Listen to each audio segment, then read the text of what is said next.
نحمده ونستعينه ونستغفره ونتوب إليه ونعوذ بالله من شرور أنفسنا ومن سيئات أعمالنا من يهده الله فلا مضل له ومن يضلل فلا هادي له وأشهد أن لا إله إلا الله وحده لا شريك له وأشهد أن محمدا عبده ورسوله لا نبي بعده يا أيها الذين آمنوا اتقوا الله حق تقاته ولا تموتن إلا وأنتم مسلمون فإن أصدق الحديث كتاب الله وخير الهدى هدى محمد صلى الله عليه وسلم وشر الأمور محدثاتها وكل محدثة بدعة وكل بدعة ضلالة وكل ضلالة في النار.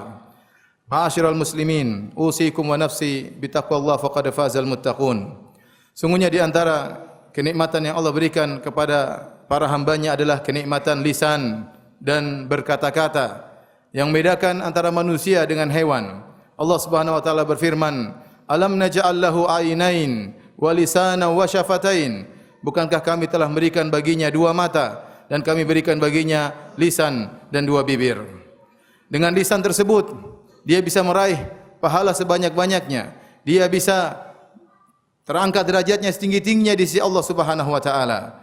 Nabi sallallahu alaihi wasallam bersabda, "Innal 'abda la yatakallama bil kalimati la yulqi laha balan min ridwanillah yarfa'u Allahu biha darajat." Sungguhnya seorang hamba mengucapkan satu perkataan yang merupakan keridhaan Allah Subhanahu wa taala yang dia tidak pikirkan tentang dampaknya, ternyata dengan perkataan tersebut dia diangkat derajatnya tinggi oleh Allah Subhanahu wa taala. Dengan lisan maka seorang bisa berzikir sebagaimana sabda Nabi sallallahu alaihi wasallam, "La yazalu lisanuka ratban min dzikrillah." Hendaknya lisanmu senantiasa basah karena mengingat Allah Subhanahu wa taala. Dengan lisan dia bisa membaca Al-Qur'anul Karim, bertilawah malam dan siang hari.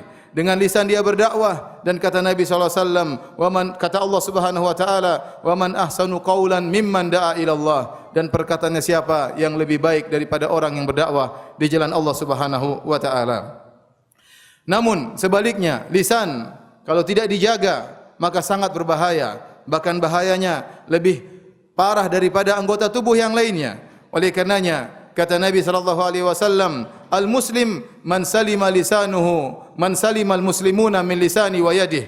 Seorang muslim yang sungguhnya adalah kaum muslimin selamat dari kejahatan lisannya dan kejahatan tangannya. Dalam hadis ini Nabi sallallahu alaihi wasallam mendahulukan penyebutan kejahatan lisan daripada kejahatan tangan karena lisan lebih berbahaya. Lisan meskipun bentuknya kecil tetapi aktivitasnya sangat cepat dan sangat jangkauannya begitu jauh.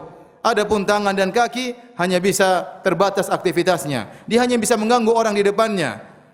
Adapun orang jauh tidak bisa dia jangkau. Adapun lisan maka cepat perkataan yang diucapkannya dan dia bisa menjangkau orang yang jauh dari negerinya, bahkan orang yang mati bisa dia ganggu, semuanya dengan lisannya.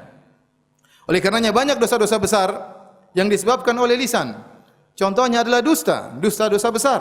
Kata Nabi sallallahu alaihi wasallam, "Iyyakum wal kadzib, fa innal kadziba yahdi ilal fujur wa innal fujura yahdi ilan nar." Hati-hatilah kalian dengan dusta. Sungguhnya dusta mengantarkan kepada kefajiran dan sungguhnya kefajiran mengantarkan kepada neraka jahanam. Wala yazalu rajulu yakdzib, dan senantiasa seorang berdusta, wa yataharral kadzib, dan dia terus berdusta hatta yuktaba indallahi kadzaban, sampai dicap dan distempel oleh Allah sebagai pendusta. Demikian juga ghibah merupakan dosa besar, ngerumpi membicarakan kejelekan orang lain, ini juga merupakan dosa besar.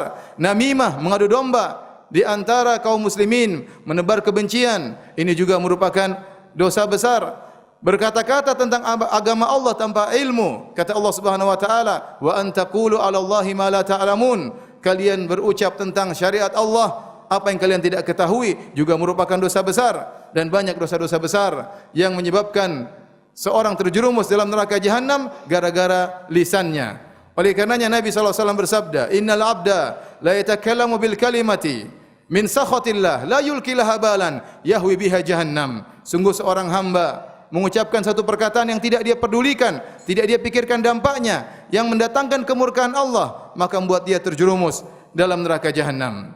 Abu Bakar radhiyallahu anhu pernah menjulurkan lisannya, lantas memegang lisannya, dia mengatakan, "Hadzal ladzi awradanil mawarid." Inilah yang menyebabkan aku terjerumus dalam banyak kesalahan. Oleh karenanya Nabi sallallahu alaihi wasallam pernah berkata kepada Muadz bin Jabal radhiyallahu anhu, kuffa 'alaika hadza, wahai Muadz, jagalah lisanmu. Maka Muadz bertanya, ya Rasulullah, a inna mu'akhaduna bima natakallam bih? Ya Rasulullah, apakah kita akan diazab karena apa yang kita ucapkan? Kata Nabi SAW, thaqilatka ummuk, wa hal yakubun nasa fin nari ala manakhirihim aw ala wujuhim illa hasaidu alsinatihim.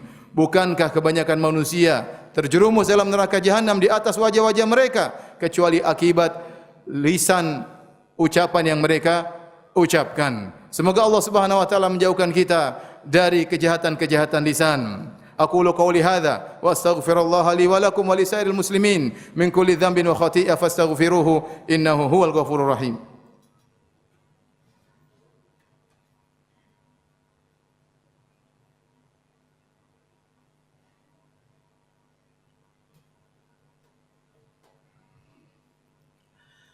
Alhamdulillahi ala ihsani wa syukru lahu ala taufiqihi wa amtinani wa asyhadu an la ilaha illallah wahdahu la syarika lahu ta'ziman li sya'nih wa asyhadu anna Muhammadan abduhu wa rasuluhu da'ila ridwanih. Allahumma salli alaihi wa ala alihi wa ashabi wa ikhwani. Hadirin ma'asyiral muslimin, sungguhnya di sana ada satu ibadah yang terlupakan. Ibadah yang tidak kalah mulia daripada ibadah mengucapkan kata-kata yang baik. Ibadah tersebut adalah diam dari keburukan. Kata Nabi SAW dalam hadis yang hasan, man somata naja, barang siapa yang diam maka dia selamat. Nabi SAW bersabda, man kana yu'minu billahi wal yaumil akhir falyakul khairan aw liyasmut. Barang siapa yang beriman kepada Allah dan beriman kepada hari akhirat, itu dia yakin bahwasanya akan ada hari pembalasan atas apa yang dia kerjakan, atas apa yang dia ucapkan, falyakul khairan, maka hendaknya dia berkata-kata yang baik, aw liyasmut. Kalau tidak bisa berkata yang baik, maka hendaknya diam. Kalau ada yang berkata, al-kalamu min fiddah, fa inna as-samta fas-sukutu min adh-dhahab. Kalau ada yang berkata bahwasanya berbicara adalah dari perak, maka kita katakan bahwasanya diam adalah dari emas. Ingat, setiap perkataan yang kita ucapkan dicatat oleh malaikat. Kata Allah Subhanahu wa taala, ma yalfidhu min qaulin illa ladaihi raqibun atid. Tidak ada satu ucapan pun yang terucapkan kecuali ada malaikat raqib dan atid yang akan mencatatnya. Am yahsabuna anna la nasma'u sirrahum wa najwahum, bala wa rusuluna ladaihim yaktubun. Apakah mereka menyangka kami tidak mencatat rahasia mereka dan bisik-bisikan mereka? Bahkan malaikat-malaikat kami mencatat di sisi mereka apa yang mereka ucapkan. Di zaman ini, hadirin yang dirahmati oleh Allah Subhanahu wa taala, banyak orang yang ingin berkomentar. Apa yang terjadi dia komentari. Dan setiap berita yang sampai kepadanya maka dia pun segera men-share tanpa dia memfilternya, tanpa dia cek benar atau tidak. Dan saya ingatkan bahwasanya para ulama menjelaskan tulisan sama dengan ucapan. Hukum tulisan sama dengan ucapan. Sebagaimana kita berhati-hati dalam ucapan, hendaknya kita berhati-hati dalam tulisan. Bahkan betapa banyak akad terjadi tanpa pembicaraan. Sekarang banyak jual beli online hanya cuma dengan di enter, ditekan, dipencet, hanya dengan tulisan. Betapa banyak terjadi akad tanpa pembicaraan, hanya tanda tangan, selesai. Oleh karenanya, pembicaraan hukumnya sama dengan tulisan. Tulisan hukumnya sama dengan pembicaraan. Sebagaimana seorang waspada, berhati-hati dalam segala ucapannya, maka hendaknya dia pun berhati-hati dan waspada dalam setiap tulisannya. Zaman sekarang ini, betapa banyak hal-hal yang memacu kita untuk berkomentar. Bahkan sifat manusia hobinya untuk komentar. Sehingga kita lihat dengan sangat menyedihkan di media sosial terjadi pertikaian, terjadi ejek saling mengejek, saling menjatuhkan, saling menuduh, dusta tersebar. Hati-hati. Hal itu semua bisa mengantarkan kita ke dalam neraka jahanam. Dalam satu hadis yang diriwayatkan Imam Al-Bukhari, Nabi SAW pernah melihat seorang sedang diazab di alam barzakh. Bagaimana azabnya? Azabnya dia sedang duduk, lalu datang orang yang lain mengambil benda tajam, kemudian merobek bibirnya sampai ke lehernya di sebelah kanan. Kemudian orang itu berpindah sebelah kiri, memindahkan pisaunya ke sebelah kiri, merobek mulut kirinya sampai ke lehernya. Begitu mulut kirinya robek sampai ke lehernya, maka yang sebelah sini sudah sembuh lagi. Maka dia pindah lagi ke sebelah kanan. Kemudian dia robek lagi, yang sebelah kiri sembuh lagi. Terus demikian sampai hari kiamat.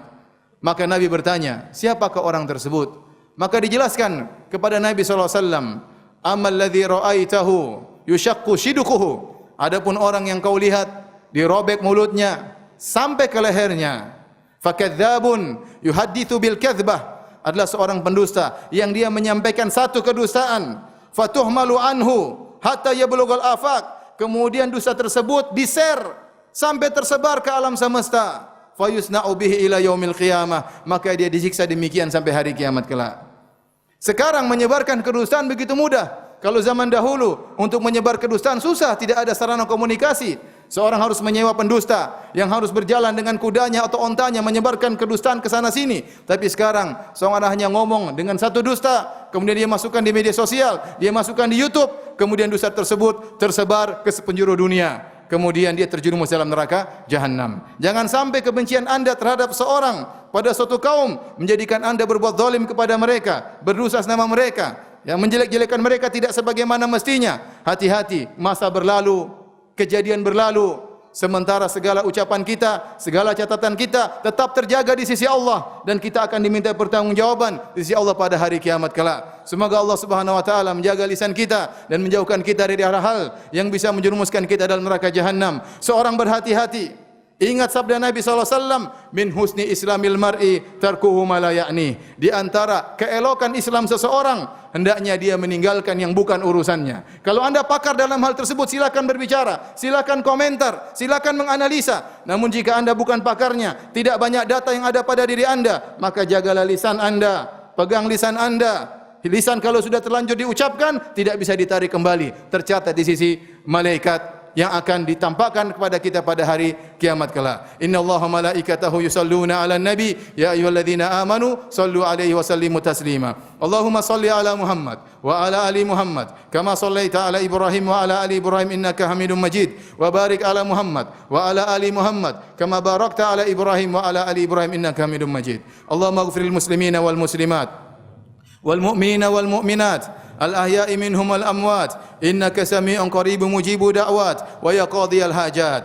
اللهم آت نفوسنا تقواها وزكها أنت خير من زكاها أنت وليها مولاها. ربنا ظلمنا أنفسنا وإن لم تغفر لنا وترحمنا لنكونن من الخاسرين. اللهم إنا نسألك الهدى والتقى والعفاف والغنى. ربنا آتنا في الدنيا حسنة وفي الآخرة حسنة وقنا عذاب النار وأقيموا الصلاة.